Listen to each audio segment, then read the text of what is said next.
Hey everyone, Abby again. It's been a while since I did a video, so I figured I'd update you on all the things that have happened since my last one. So the biggest stressor that I've had about moving to another country has been the whole visa process, right?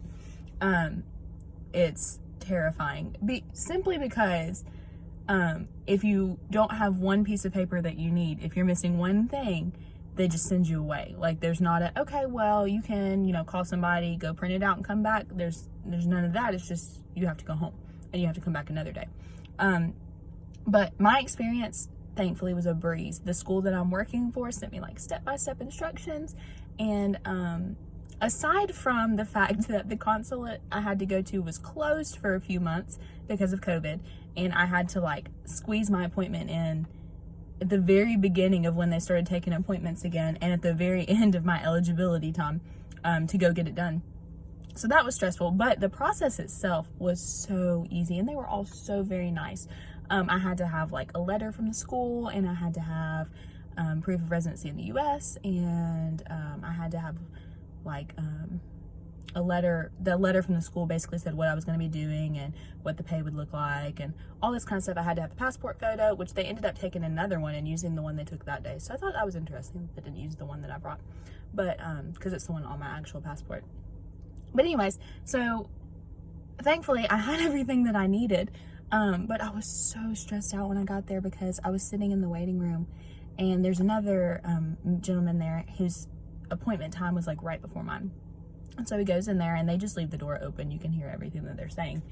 And I heard her ask about something, and he said, "Oh, I don't have that. They said I didn't need one of those." And she's like, "No, you do." And he was like, "But I have all this other stuff instead," and like went on trying to argue his case. But the lady was just like, "No, I'm sorry. I need that. You're gonna have to leave." He's like, "I'm from Florida.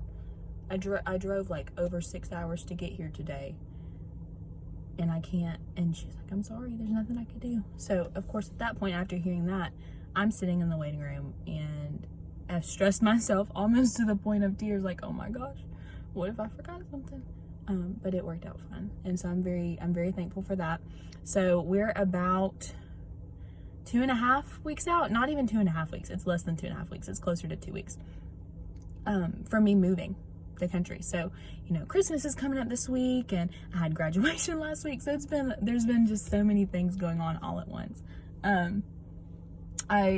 Graduation was great. I had so many people. We had like a little going away party at the end of it, so I got to see some people, and I've been doing like lunch and dinner dates with as many people as possible so I can see everyone before I head out. But we're getting close to the packing time where I have to figure out how to make my entire life fit into 2 suitcases. Because Guadalajara, which is the airport I'm flying into, has an embargo on luggage the week that I arrive, and they're only allowing you to bring 2 suitcases and your carry-on into the country. So that's going to be a tough one. I've got some vacuum seal bags, yeah, I said that correctly. I've got some vacuum seal bags, and I've got the biggest suitcases that I could possibly find. It does have to stay under 50 pounds, so I've got to watch that. But yeah, and then I have swapped over a lot of my beauty products to like natural products. Like I use shampoo and conditioner bars instead of bottles, so they take up a lot less room and they're a lot more lightweight. Same thing with like body soap. I use a bar for that as well. I've got a powdered toothpaste instead of a tube, so all that takes up less room, is lightweight, that kind of good stuff. But still, I can only bring 100 pounds worth of stuff. And that's for me to live off of. So like my clothes, my bathroom supplies, any kitchen supplies I need to bring.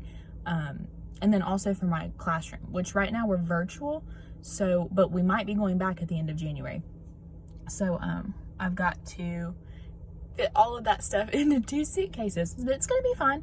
I joked with my mentor teacher. I've been talking to her, and I was like, well, I've been wanting to try out minimal living anyway. So what better way than to be thrown into it? So yeah. That's the next challenge. So if you got any packing tips, or when you went on a trip to another country, like things that were easy to find or hard to find, or things you wish you'd brought but you didn't, right now this may not happen, but I really want to bring my little electric kettle and pour over coffee maker, just because I'm not really a morning person, And the host family that I'm living with is so sweet, and they said I'm welcome to use whatever they have in the kitchen. But I just know myself, and I would hate to give a bad impression in the mornings, you know, and like not be as nice as I'd like to be because I haven't had coffee yet. So the idea of that being in my room is very nice and very comforting. So I really want that to be able to come with me. So prayers that I have enough room for everything else and I can bring that. Clothing wise, I'm trying to be very like versatile with my pieces. Like if I can't think of at least 3 different outfits I can wear with that, it's not coming. It's not.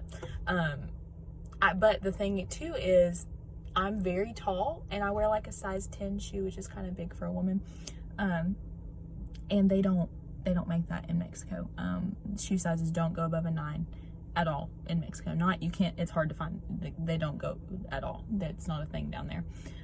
And also I will be very tall for the typical population in Mexico. So the likelihood of them having pants that are long enough for me or dresses that are long enough for me is also very slim.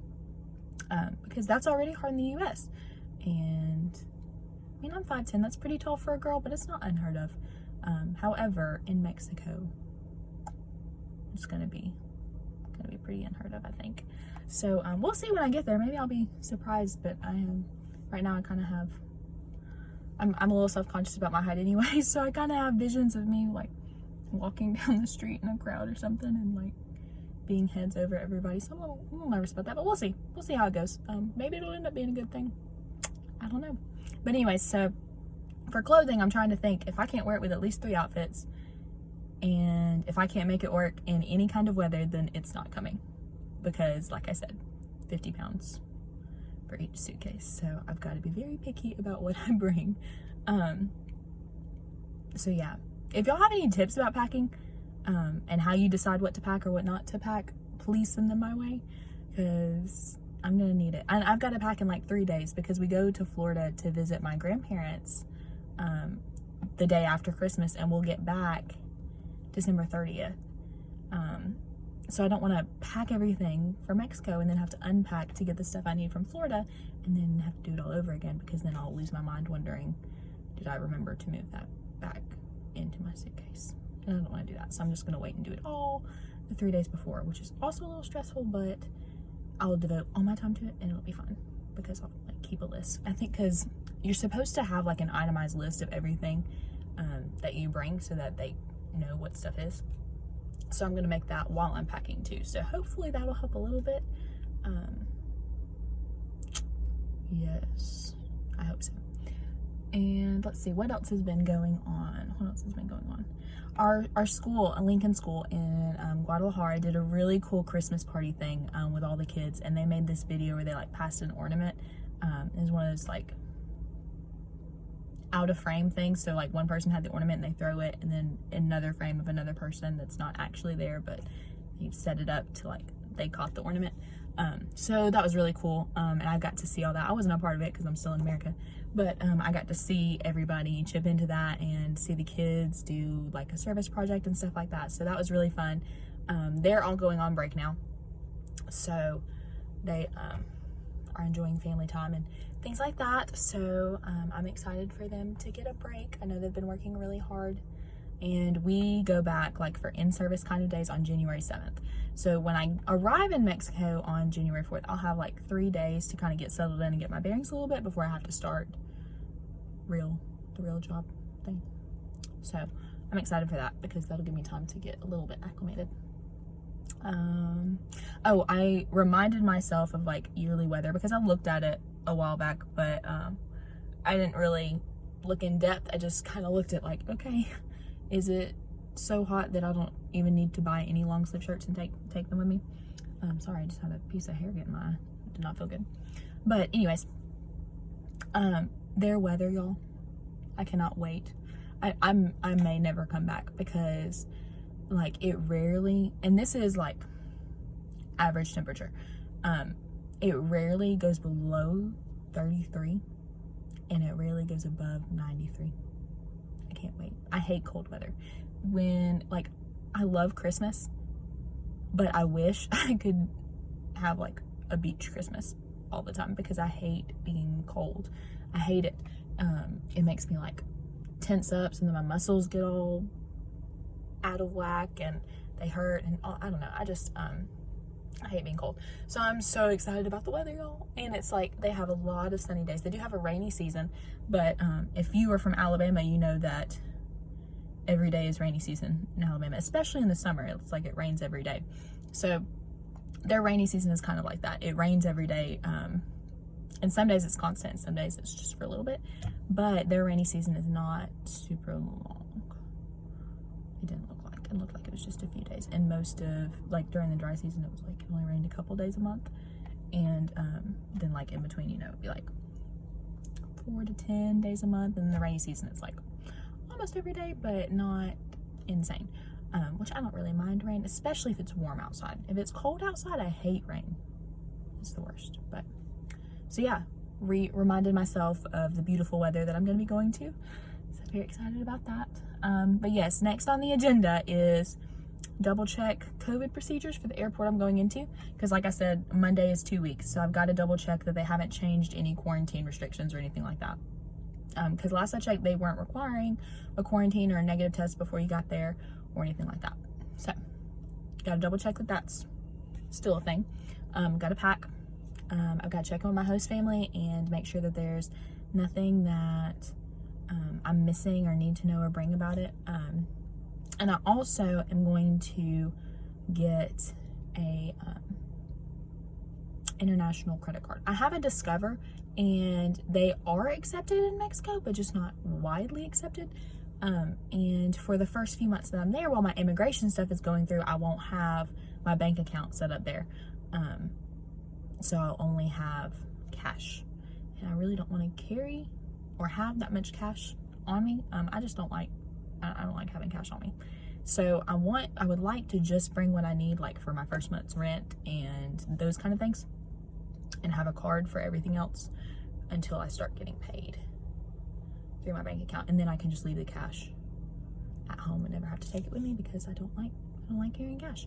But anyways, so if you have any suggestions on international credit cards that you like the rewards, or you've never had any problems with them, they're super widely accepted, any of that kind of thing, send me those too. So packing suggestions, international credit card suggestions, either of those are greatly appreciated. But otherwise, everything's going pretty well. I'm getting excited. I've been able to, connect with a lot of people and reconnect with some people, and, just focusing on spending time with people. I did have my last day of working. I worked at Struts. I was a server, and my last day of work there was last Wednesday. Not like 2 days ago Wednesday, but the week before that. So that has opened up a lot of time for me, and that's been really, really good for me to get to see people. So I love that.